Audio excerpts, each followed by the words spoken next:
Kitab Ibrani terkenal sebagai kitab yang banyak membahas tentang iman, khususnya di Ibrani 11. Nah, di ayat 1, ini ayat yang terkenal ya. Iman adalah dasar dari segala sesuatu yang kita harapkan dan bukti dari segala sesuatu yang tidak kita lihat. Ibrani 11 ayat 1 ini sering dipakai sebagai penjelasan ya untuk mendefinisikan iman itu apa. Dikatakan di sini iman adalah dasar dari segala sesuatu yang kita harapkan. Jadi kalau bahasa Inggrisnya itu substance ya, bahan dasar dari sesuatu yang kita harapkan.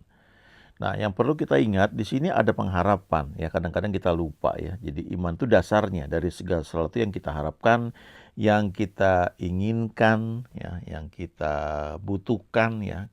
Kita harapkan itu bisa kita miliki, bisa kita alami, bisa terjadi. Nah, itu dasarnya itu iman ya. Dalam bahasa Inggris Amplified ini dikatakan faith is the assurance ya, confirmation, the title deed ini, kepastian ya, konfirmasi atau bukti.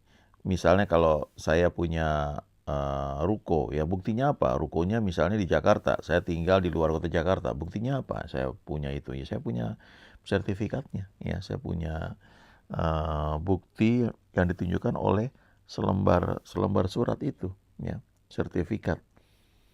Tanahnya nggak saya lihat ya, nggak orang lihat, tapi sertifikat itu menunjukkan bahwa saya punya ruko atau punya tanah di satu tempat ya. Jadi iman itu ya, kepastian ya, dari sesuatu yang kita harapkan ya. Jadi kalau lihat di sini kan now faith is ya. Jadi sekarang iman adalah, jadi beberapa hamba Tuhan bilang iman itu sekarang ya, bicara tentang saat ini ya. Tapi hope itu sesuatu yang di masa yang akan datang, sesuatu yang kita harapkan. Jadi untuk menjangkau pengharapan itu yang di masa datang itu, kita sudah punya keyakinannya, punya imannya itu sekarang. Dengan iman itulah kita bergerak ya, sebagai dasar untuk kita berjalan, bahwa kita akan sampai kepada pengharapan yang ada di depan kita itu ya. Kita mau jadi dokter misalnya ya, kita punya keinginan ya, lalu kita lakukan bagian kita kan, kita tes. Nah, begitu sudah keterima ya, sekolah kedokteran itu sudah kebayang bahwa kita akan jadi dokter, tapi kan harus dilalui sekolahnya itu ya. Pendidikannya harus dilalui ya, ujian-ujiannya mesti diikuti semua.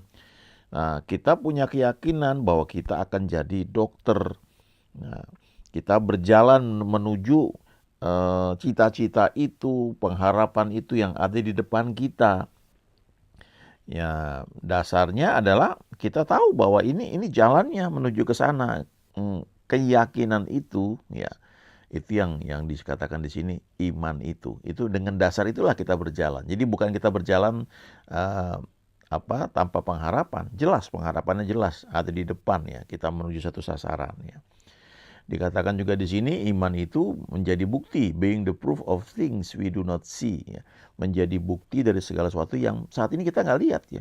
Kita belum tahu, jadi belum bisa melihat kita menjadi dokter karena itu di masa yang akan datang ya. Tetapi dalam imajinasi bisa kita lihat. Dan dikatakan lagi lebih lanjut, the conviction of their reality ya, keyakinan akan faktanya ya. Faith perceiving as real fact what is not revealed to the senses. Ya, suka ya terjemahan ini, bagian ini. Iman itu menerima sesuatu itu sebagai sesuatu yang real, yang nyata, yang tidak dapat ditangkap oleh indera kita, oleh panca indera kita.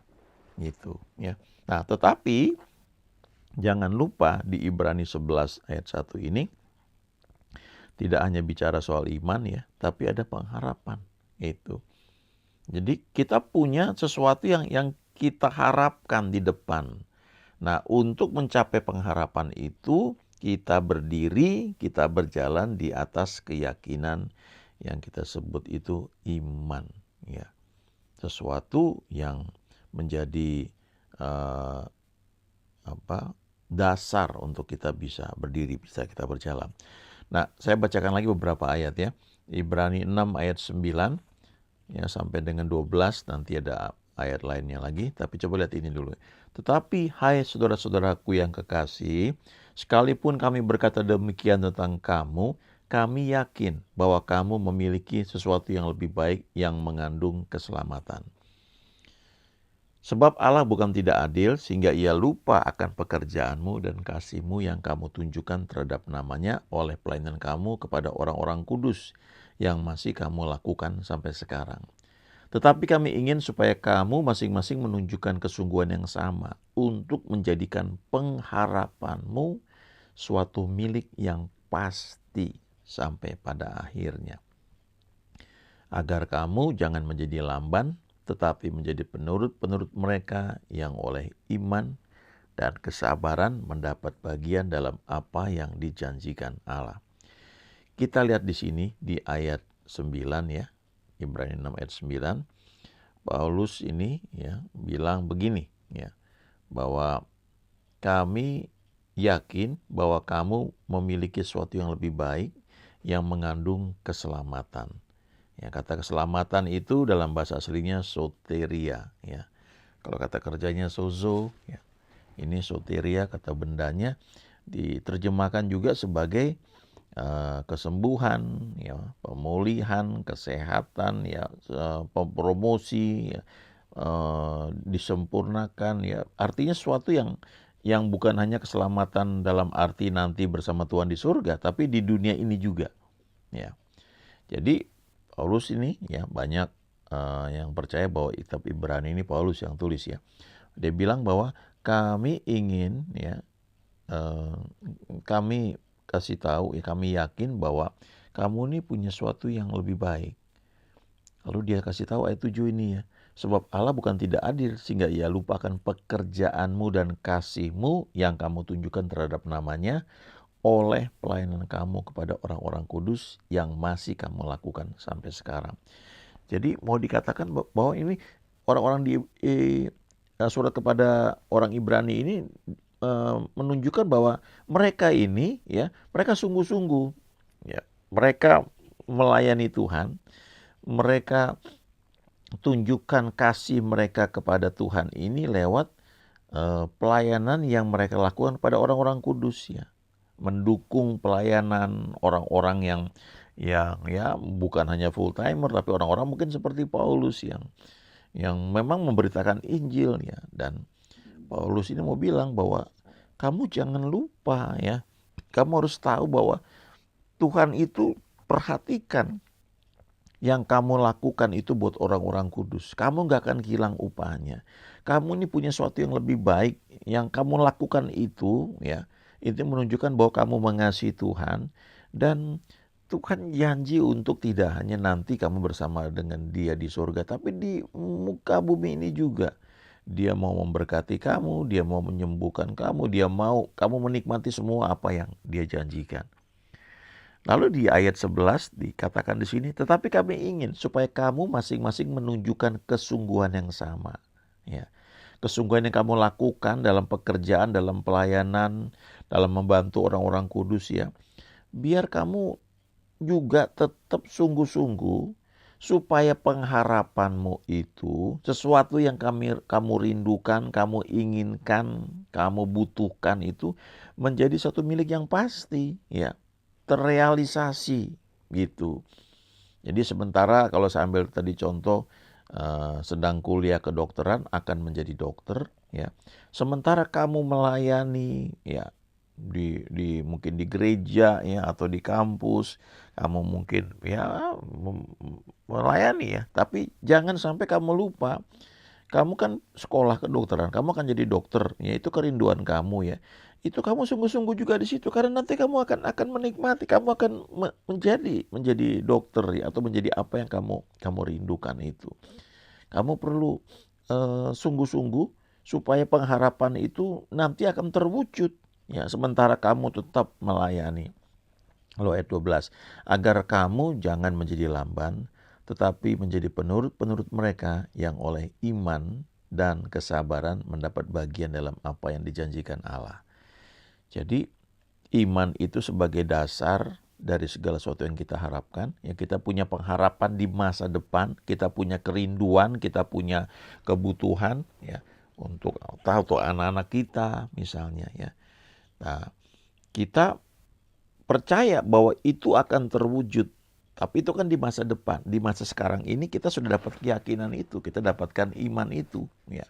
Disitulah kita bisa berdiri ya untuk sesuatu yang kita harapkan di masa yang akan datang. Lalu kita melewati prosesnya, kita berjalan dan perlu kesabaran di situ.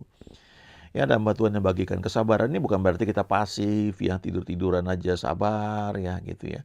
Tetapi ini seperti seorang waiter kalau kita di restoran ya. Kemudian kita pesan makanan, sementara mungkin kita ada berlima ya, satu keluarga.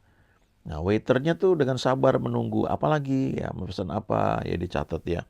Pesan nasi 5 misalnya, kemudian ada ayam goreng ya, ada buyung hai, ada bihun goreng misalnya, terus ya dicatat minumnya apa gitu.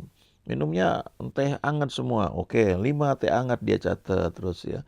Kemudian apalagi yang perlu setelah ini mungkin ya ada es krim ya, ada puding ya dia catat ya. Saya ulangi lagi ya. Jadi ada 5 nasi ada. Nah, itu. Jadi sementara kita ini mungkin masih sambil diskusi gitu ya. Ya. Nah, kadang-kadang pas kita lagi mau pesen terus tersela dengan beberapa hal. Nah, ini waiternya sabar gitu. Jadi sabarnya itu bukan pasif ya, tapi aktif ya. Terus lakukan sesuatu yang kita tahu memang Tuhan itu perintahkan buat kita ya. Kita menanti dengan sabar ya, oleh iman dan kesabaran. Coba kita lihat lagi ya, saya lompat ya beberapa ayat berikutnya. Ayat 13. Sebab ketika Allah memberikan janjinya kepada Abraham, ia bersumpah demi dirinya sendiri karena tidak ada orang yang lebih tinggi daripadanya. Katanya, sesungguhnya aku akan memberkati engkau berlimpah-limpah dan akan membuat engkau sangat banyak. Ayat 15 perhatikan. Abraham menanti dengan sabar dan dengan demikian ia memperoleh apa yang dijanjikan kepadanya. Cukup lama ini. Dari sejak keluar dari Haran itu umur 75. Ya, sampai akhirnya Ishak lahir itu Abraham umur 100. Ya, 25 tahun. Belum termasuk dia nyangkut di Haran tuh berapa tahun. Ya, belum termasuk perjalanan dari Ur Kasdim sampai di Haran. Jadi ada yang bilang itu tambahan sekitar 15 tahun. Jadi lumayan lama itu ya. Dia pernah kepleset ya, dia kawin dengan Hagar, lalu hasilnya Ismail. Ya. Tapi ditolak Tuhan ya. Dia menanti lagi sampai akhirnya dia memperoleh apa yang dijanjikan. Ayat 16, sebab manusia bersumpah demi orang yang lebih tinggi dan sumpah itu menjadi suatu pengokohan baginya yang mengakhiri segala bantahan. Karena itu, untuk lebih meyakinkan mereka yang berhak menerima janji itu akan kepastian putusannya, Allah telah mengikat dirinya dengan sumpah, supaya oleh dua kenyataan yang tidak berubah-ubah tentang mana Allah tidak mungkin berdusta, kita yang mencari perlindungan beroleh dorongan yang kuat untuk menjangkau pengharapan yang terletak di depan kita. Ya, jadi pengharapan itu ada di depan, in the future, di masa depan. Kita bergerak ke arah sana. Tapi kita bisa bergerak itu karena ada dasarnya, yaitu iman. Ya, sesuatu yang kita dapat karena kita mendengar Tuhan berbicara, kita merenungkan firman-Nya, ya. Secara logika tidak mungkin, ya. Mata kita belum melihatnya, telinga kita belum mendengarnya, tapi kita percaya karena Tuhan berfirman, ada janji yang Dia berikan buat kita, yang kita pegang, ya. Dan tidak bisa dimengerti atau ditangkap oleh panca indera kita. Tetapi iman kita menangkap hal itu. Ya, itu yang membuat kita bisa melangkah, berjalan menuju pengharapan yang ada di depan kita. Dikatakan di ayat 19, pengharapan itu adalah sauh yang kuat. Ya. Sauh itu jangkar. Ya. Pengharapan itu adalah sauh atau jangkar yang kuat dan aman bagi jiwa kita yang telah dilabuhkan sampai ke belakang tabir, ya, atau tirai, di mana Yesus telah masuk sebagai perintis bagi kita ketika ia menurut peraturan Melkisedek menjadi imam besar sampai selama-lamanya. Jadi ketika kita itu berdoa, ya, atau kita punya keinginan, ya, punya satu pengharapan. Pengharapan itu ada di depan, itu seperti jangkar atau sauh yang kuat dan aman bagi jiwa kita. Ya, kenapa dikatakan bagi jiwa kita? Karena seringkali jiwa kita ini yang labil, ya, yang suka berubah-ubah, ya, karena moody, ya. Pengharapan itu yang merupakan jangkar atau sauh. Nah, kalau kita lihat kapal yang besar, ya, kapal yang besar itu misalnya dia sampai di satu pelabuhan, ya, dia belum sandar, ya, dia ke dermaga, maka dia berlabuh, ya, di lepas pantai gitu, ya, di dekat dermaga tapi ya cukup jauh. Nah, bagaimana supaya kapal itu tidak hanyut oleh arus, ya? Dia lepaskan jangkar, ya, jangkar atau sauh, ya.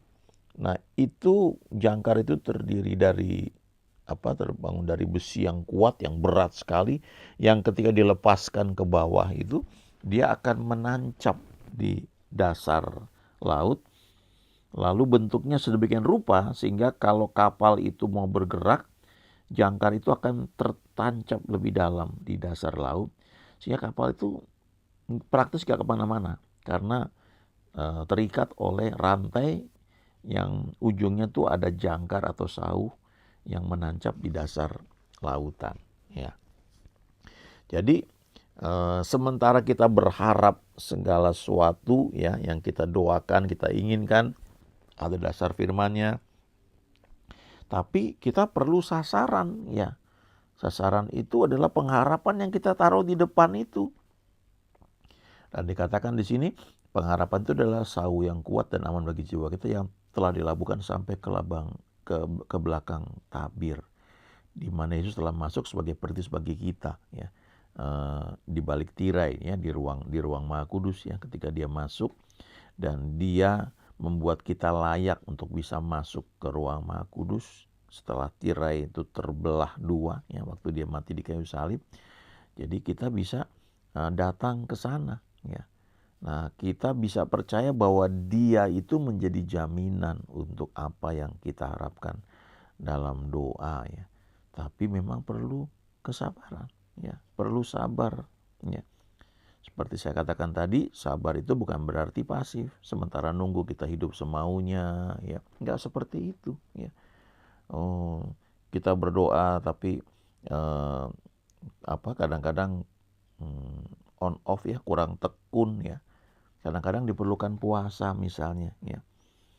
Itu untuk menopang supaya kita bisa konsentrasi, menekan kedagingan kita, ya. Kita perlu fokus, ya, pada iman kita yang sebagai dasar untuk kita berharap, ya. Kita perlu terus memegang janjinya, mengingat janjinya. Lalu kita perlu jaga diri kita supaya jangan kena distraksi, ya, atau gangguan dari sekitar kita, entah berita-berita negatif dan sebagainya yang bisa menggerogoti iman kita, ya. Ini ada gambar yang bagus, ya. Di Ibrani 6 ayat 11 ini dikatakan, kami ingin supaya kamu masing-masing menunjukkan kesungguhan yang sama, ya, untuk menjadikan pengharapanmu suatu milik yang pasti sampai pada akhirnya. Ini gambarnya ada seorang melihat dia punya pengharapan di depan tuh, di seberang di sana. Rasanya mustahil kan? Bagaimana cara bisa sampai di seberang? Ya, entah tuh berapa hari mungkin, ya, diperlukan untuk jalan lewat, ya, kalau ada lagu lewat badai, lewat cobaannya, semuanya mendatangkan kebaikan. Nah, tapi ada sesuatu yang kita lihat, kita harapkan di depan, yaitu pengharapan kita. Jangan lepaskan itu, pengharapan kita itu, ya. Tuhan berjanji, ya, untuk memberikan hal-hal yang baik kepada kita, ya, biar itu menjadi dasar dalam hidup kita, ya, menjadi iman, ya, yang menjadi dasar.